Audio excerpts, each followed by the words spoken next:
యమలోక సార్వభౌముండా యముండా. తర్వాత నెక్స్ట్ ఇతడు శస్త్రవైద్యుడు, family planning doctor. ఏమి ఇతడు చేసిన పాపము? పెళ్లి కాని యువతీ యువకులను బలవంతంగా తీసుకొచ్చి పిల్లలు పుట్టకుండా ఆపరేషన్లు చేశాడు ప్రభు. ఈతనిని సలసలా కాగే డాల్డాలో వేయించి. ప్రభు, డాల్డా దొరకడం కష్టముగానున్నది. అటులైనతో సలసలా కాగే ఆముదములో వేయించి, కత్తికొక కండగా కోయించి, ఉప్పు కారము పట్టించి, కాకులకు గద్దలకు వేయించుము. సార్ కొంచెం కొంచెం ఆపండి సార్. ఎవడితాడు? వీడు మరొక పాతగుండు. చాలేవయ్యా, పాతకుండను కాబట్టి ఇక్కడికి వచ్చాను. ఉత్తముండనే అయితే భూలోకంలోనే ఉండేవాడిని. ఏమో సార్, ఆయన తరఫున నేను వాదిస్తాను. Mister Gupta, mind your tongue. నోరు ముయ్యి గీరు ముయ్యి అన్నామంటే టోపీ లెగిసిపోద్ది, జాగ్రత్త. ఇక్కడ వాదోపవాదనలకు తావులేదు. అయ్యో, ఏమిటి అన్యాయం? వాదనలు విచారణలు లేకుండా శిక్షలు వేస్తారా? గుప్తా, నాకు తెలియక అడుగుతాను, ఇక్కడ కూడా ఏమైనా ఎమర్జెన్సీ ఉందా? ఎందుకయ్యా ఆయన గట్టిగా అరుస్తాడు? ఆయనకి ఏమైనా బ్లడ్ ప్రెషర్ కానీ పైల్స్ కంప్లైంట్ కానీ ఉందా?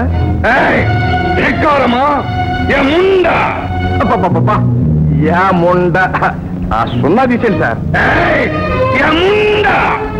పోనీ ఉంచుకోండి సార్. నా మాట కొంచెం శాంతంగా వినండి. అతను చేసింది పాపమే, కానీ ఆ పాపాన్ని అతడు ఏ పరిస్థితిలో చేశాడు, ఎందుకు చేశాడు అని మనం ఆలోచించాలి. ఏమయ్యా, అసలు ఆ బర్త్ కంట్రోల్ ఆపరేషన్లు బలవంతంగా నువ్వు ఎందుకు చేశావు? ఏం చేయమంటారు? ప్రభుత్వ ఉద్యోగిని, పిల్లల కలవాడిని. నెలకి ఆపరేషన్లు చేయాలని కోటా వేశారు. ఆ కోటా పూర్తి చేస్తే గానీ జీతం ఏమన్నారు, చేశాను. అంతే సార్, ఈ పాయింట్ నోట్ చేసుకోండి. ఎవరలా అన్నది? ప్రభుత్వం. ప్రభుత్వం కాదు సార్, అధికార హోదా ఏమీ లేకుండానే ప్రభుత్వాన్ని నడిపించిన ఒక యువజన నాయకుడు ఉన్నాడు. ఎవడవాడు? వాడు ఇంకా రాలేదు ప్రభు. అయితే వాడు వచ్చే వరకు ఈ కేసు వాయిదావే. చిత్తం. తర్వాత నెక్స్ట్ వీడు పెద్ద పెద్ద హోటల్లో బస చేసిన వారి విలాసార్థము వయసులో ఉన్న ఆడపిల్లలను సప్లై చేసినాడు ప్రభు. దుర్భరం! వీనిని నిలువునా కొరత వేయించి ఉక్కురం బొమ్మలతో పరపరా కోయించు. సార్ ఆగండి సార్, నాకు చిన్న సందేహం. ఏమది? ఇక్కడ ఈక్వాలిటీ బిఫోర్ లా ఉన్నదా?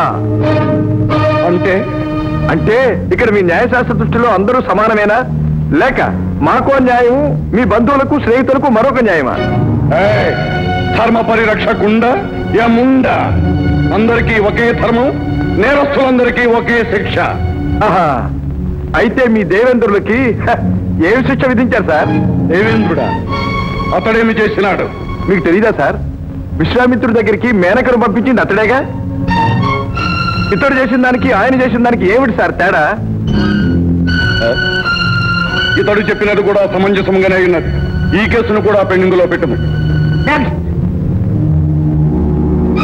ఇతను చేసిన పాపమేమి?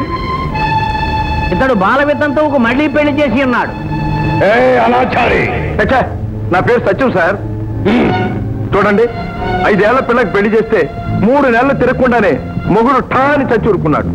ఆ పిల్ల పెరిగి పెద్దదైన తర్వాత నేనే వేరే సంబంధం చూసి మళ్లీ పెళ్లి చేశాను. తప్పటారా? తప్పున్నారా?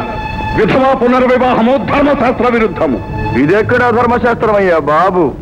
పెళ్లి కాకుండానే బిడ్డను కన్నా ఒక తల్లికి పెళ్లి చేసి మహాపతివ్రతని సర్టిఫికేట్ ఇచ్చారే. మొగుడు ముఖమైనా ఎరగని బాల వితంతువుకు మళ్లీ పెళ్లి చేస్తే తప్ప ఏమిటి? బిడ్డను కన్న తల్లికి పెళ్లి చేసిదిమా? ఎవరామె? కుంతీదేవి సార్. కర్ణుని గని పారేసిన తర్వాత గుట్టు చప్పుడు కాకుండానే పాపం పాండురాజుకి ఏమీ చెప్పకుండానే మళ్ళీ కట్టబెట్టారు కదా సార్. ఆ తర్వాత పాండవుల ఆమె ఎలా కన్నది అందరికీ తెలుసు. అందులో మీ హ్యాండ్ కూడా ఉంది కదా సార్. ధర్మరాజు తమ ప్రసాదమే కాదు సార్. ఓ నరుడా, మమ్ము ధర్మ సంకటంలో పడవైచింది. నువ్వెక్కడ దాపరించావురా మగడా? ఇలా రోజుకొక కేసు కూడా డిస్పోజల్ కాకపోతే లక్షలాది కేసులు ఎప్పుడు ప్రభు? కేసుల సంఖ్య కాదు ముఖ్యం, ధర్మము ముఖ్యం. ధర్మమున కథిన దుండ యముండ. అలా గడ్డి పెట్టండి సార్. ఆ పక్క నుండే వాళ్లే మీకు తప్పుడు సలహాలు ఇచ్చి మిమ్మల్ని అన్పాపులర్ చేస్తున్నారు సార్. అసలు ఈ ముసలాన్ని ఇంకా ఎందుకు సర్వీస్ లో ఉంచారు సార్? వాడికి కంపల్సరీ రిటైర్మెంట్ ఇచ్చి ఇంటికి పంపించక ప్రభు.